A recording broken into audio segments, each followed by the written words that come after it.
Screen पे आप देख पा रहेंगे कि कार्यालय जिला शिक्षा पदाधिकारी सारण से यहाँ पे एक लेटर जारी किया गया है और यहाँ पे कार्यालय एक आदेश जारी किया गया है कि माननीय उच्च न्यायालय पटना में दायर याचिका संख्या 3270/2024 इब्तिसाम शाहीन बनाम राज्य सरकार एवं अन्य में पारित आदेश के आलोक में निदेशक माध्यमिक शिक्षा बिहार पटना के ज्ञापांक संख्या इतना बिहार लोक सेवा आयोग के विज्ञापन संख्या 26/2023 और 27/2023 के आलोक में अनुशंसित विद्यालय अध्यापकों के द्वारा पदस्थापन के उपरांत संबंधित विद्यालय में योगदान किया गया है। सूची में अंकित विद्यालय अध्यापकों द्वारा उपस्थापित शैक्षणिक प्रशैक्षणिक प्रमाण पत्रों के अवलोकन से स्पष्ट है कि इनकी योग्यता विद्यालय अध्यापक हेतु समुचित नहीं है। यानी कि जिन जो कैंडिडेट यहाँ पे TRE 1, ठीक है, साथ ही साथ आप TRE 2 के जो भी कैंडिडेट हैं यहाँ पे उनको स्पष्ट है कि इनकी योग्यता विद्यालय अध्यापक हेतु समुचित नहीं है। अब यहाँ पे देखिए, यहाँ पे एक चीज़ यहाँ पे आपको भी जान लेना चाहिए, जो भी TRE 3.0 का री एग्जाम कैंडिडेट दिए थे और उनकी OMR सीट जारी की गई है। यहाँ पे देखिए क्रम संख्या, ध्यान दीजिएगा, स्क्रीन पे आप देख पा रहेंगे कि अंजलि मौर्य विद्यालय अध्यापक का नाम है और अंजलि मौर्य है और ये वर्ग 1 to 5 यानी कि प्राइमरी के लिए अध्यापिका हैं। प्राण नंबर ये संख्या यहाँ पे दी गई है PPSC TRE 1, ठीक है, नगरा प्रखंड नगरा उत्तर प्रदेश राजकीय निवासी हैं, ठीक है, यानी कि ये अदर स्टेट की कैंडिडेट हैं। और यहाँ पे देखिए विद्यालय का नाम दिया गया है, ठीक है, यहाँ पे विद्यालय का नाम दिया गया है जहाँ पर इनकी पोस्टिंग है। अब इनका क्या है कि इनके जो भी डॉक्यूमेंट हैं, इनका डॉक्यूमेंट जो रखा गया है वो वहाँ पे पूरी तरह से क्लियर नहीं है, स्पष्ट नहीं है और इनका जो इनकी योग्यता है विद्यालय अध्यापक हेतु जो है ये समुचित नहीं है। और आप इसमें देख पा रहे होंगे कि ये जितना भी नाम दिया गया है ये यहाँ पे देखिए उत्तर प्रदेश के ही कैंडिडेट यहाँ पे आपको नज़र आ रहे होंगे। यानी कि ये जितने भी कैंडिडेट हैं ये पूरा उत्तर प्रदेश का है। आप ऊपर से पूरा नीचे तक देखिए, यहाँ पे देख पा रहे होंगे कि पूरा उत्तर प्रदेश यहाँ पे दिया गया है, ठीक। और ये लेटर जारी किया गया था कि 16/8/2024 को लेटर जारी किया गया। और इसमें देखिए कि TRE 1 और TRE 2.2 के दोनों के कैंडिडेट हैं। आप स्क्रीन पे यहाँ देख पा रहे हैं, ये TRE 1 देखिए, फिर इसके बाद यहाँ पे देखिए TRE 1 और TRE 2 दोनों को यहाँ पे रखा गया है और वर्ग भी दिया गया है कि किस वर्ग में ये कैंडिडेट जो है मतलब कि अध्यापक हैं। और ये आप देख पा रहे होंगे, एक चीज़ यहाँ पे ध्यान देंगे कि अलका कुमारी हैं, कुमारी शांति देवी हैं और ये पूरा जो कैंडिडेट का नाम दिया गया है यहाँ पे सब महिला ही कैंडिडेट हैं। चाहे इसमें अब यहाँ पे कमियाँ क्या होंगी, चाहे इनका एस टेट के नंबर में दिक्कत होगा या सीटेट के नंबर में दिक्कत होगा, क्योंकि यहाँ पे वो चीज़ नहीं दिया गया है कि इनकी कमी क्या थी। लेकिन ये विद्यालय अध्यापक हेतु समुचित नहीं है और कहीं ना कहीं इनके ऊपर जो है आप देखिए इनके जो शैक्षणिक प्रशैक्षणिक प्रमाण पत्र का अवलोकन से इनकी जो है स्पष्ट नहीं पाया गया है पूरी तरह से, इस वजह से ये लिस्ट जारी की गई है। और देखिए अब यहाँ पे आपको ध्यान ये देना है कि जितने भी कैंडिडेट TRE 3 वाले हैं जिनका भी OMR सीट तो जारी किया गया है, लेकिन BPSC आयोग ने जो OMR सीट जारी किया था और रिस्पांस सीट जारी किया था उसको अब पूरी तरह से हटा दिया है। यानी कहीं ना कहीं जो क्रॉस चेक करने की बात कही गई थी आयोग के द्वारा कि जो भी यहाँ पे जितने भी कैंडिडेट हैं TRE 3 में उनकी OMR फिर से जो है क्रॉस चेक की जाएगी, तो वही प्रक्रिया चल रही है। तो ये आयोग का बड़ा फैसला है एक तरह से आप ध्यान देंगे तो, क्योंकि देखिए कोई भी गड़बड़ी न हो इसके पहले, परीक्षा के पहले बहुत सारी चीज़ों को ध्यान में रखा जाता है। अगर परीक्षा होने के बाद आपके OMR सीट में गड़बड़ी देखने को मिलती है, रिस्पॉन्स सीट नहीं जारी की जाती है, तो कहीं ना कहीं ये एक भारी मिस्टेक यहाँ पे देखने को मिलेगा। यानी कि ये बहुत ही बड़ी गलती समझी जाएगी, आयोग की हो या भी शिक्षा विभाग की हो। मतलब कि अगर इस प्रकार से त्रुटियां हैं तो कहीं ना कहीं आयोग और शिक्षा विभाग जिम्मेदार होंगे। तो इस वजह से BPSC आयोग ने क्या किया है कि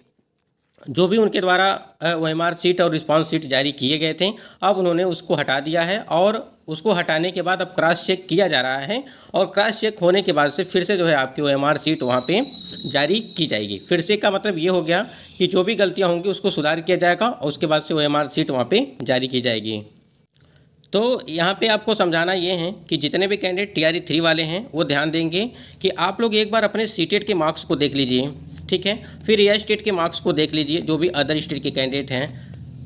देखिए सभी के साथ अगर इस प्रकार से कैंडिडेट के साथ हो रहा है तो कहीं ना कहीं एक तरह से आप समझ सकते हैं कि क्या उनके ऊपर बीत रही होगी। तो जो भी सीटेट के कैंडिडेट होंगे, यानी कि जो भी TRE 3 में फॉर्म अप्लाई किए हैं अदर स्टेट के कैंडिडेट, ध्यान दीजिएगा क्योंकि ये सभी अदर स्टेट के कैंडिडेट हैं। तो यहाँ पे सीटेट में आपके 90 मार्क्स होने चाहिए। जो भी TRE 3 वाले कैंडिडेट है ध्यान दीजिएगा, सीटेट में आप चाहे मेल हों चाहे आप फीमेल हों, ठीक है, आपके 90 नंबर होने चाहिए सीटेट में। साथ ही साथ अगर यहाँ पे एस टेट अपने एस टेट क्वालिफाई किया है और आप अदर स्टेट के कैंडिडेट हैं तो आपके 75 मार्क्स होने चाहिए, ठीक है, यानी कि 75 नंबर आपके एस टेट में होने चाहिए और जो सी टेट में है आपके 90 नंबर होने चाहिए, वो दोनों के लिए, यानी कि महिला और पुरुष दोनों के लिए। ठीक है, महिला और पुरुष दोनों के लिए है, यानी कि सी टेट में 90 और 75 मार्क्स आपको 75 नंबर आपका एस टेट में होना चाहिए। ठीक, यहाँ तक चीज़ें क्लियर हो गई। ये जो दूसरा यहाँ पे दिया गया है, देखिए 41 लोगों का इस प्रकार से चीज़ें दी गई हैं और यहाँ पे देखिए ये सभी कैंडिडेट उत्तर प्रदेश के ही दिखाई दे रहा है यहाँ पे जो मेंशन किया गया। और इसमें देखिए बताया क्या गया था कि उपरोक्त सभी विद्यालय अध्यापकों को आदेश दिया जाता है कि पत्र प्राप्ति के साथ आपके नियुक्ति हेतु केंद्रीय माध्यमिक शिक्षा बोर्ड सीबीएसई द्वारा आहूत केंद्रीय शिक्षक पात्रता परीक्षा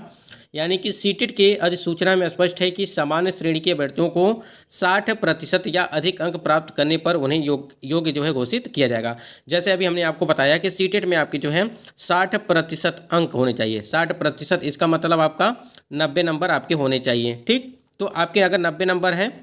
तभी जा कर के आप यहाँ पे नौकरी आपको मिल पाएगी। अन्यथा अगर आपके यहाँ पे 89 मार्क्स हैं या 88 मार्क्स हैं या 87 मार्क्स हैं, इस प्रकार से अगर आपके मार्क्स हैं तो कहीं ना कहीं आप यहाँ पे ज्वाइन नहीं कर पाएंगे और आपको जो है बाहर कर दिया जाएगा। तो इसी के लिए यहाँ पे ये तमाम 41 जो कैंडिडेट हैं ये इनका नाम के साथ जो है जारी किया गया है ये लेटर। अतः उक्त संबंध में आप अपना स्पष्टीकरण जो है पत्र प्राप्ति के साथ उपरोक्त बिंदु पर साक्ष्य सहित स्पष्टीकरण हस्ताक्षरी कार्यालय को उपलब्ध कराना सुनिश्चित करेंगे। ठीक है, अब यहाँ पे चीज़ें क्या हैं क्या नहीं हैं आपको सारी चीज़ें समझ में आ गई होंगी कि सीटेट में आपको 60% अंक यानी कि 90 और यह स्टेट में आपका जो है वो 75 मार्क्स। ठीक है, बीपीएससी आयोग ने जो आपका ओएमआर सीट जारी किया गया था, यानी कि जो भी कैंडिडेट टीआरई 3.0 का री एग्जाम दिए थे उनकी ओएमआर सीट जो जारी की गई थी, उनका ये ओएमआर सीट में काफ़ी ज़्यादा जो है गड़बड़ियाँ देखने को मिली थी। जैसे हमने आपको बताया भी था कि यहाँ पे देखिए क्या ओएमआर सीट में कितनी ज़्यादा गड़बड़ी देखने को मिली है। ये कोई कैंडिडेट है, इनका 1 से 8 प्रश्नों को उन्होंने सॉल्व नहीं किया है, लेकिन रिस्पॉन्स सीट में आप देखेंगे तो इनकी काउंटिंग 1 से लगा करके 142 तक के प्रश्नों पर की गई है। तो यहाँ पे इनका जो सीरियल नंबर है ये कहीं ना कहीं यहाँ पे मिस्टेक हुआ था और इस वजह से आयोग ने एक बड़ा फैसला लिया है कि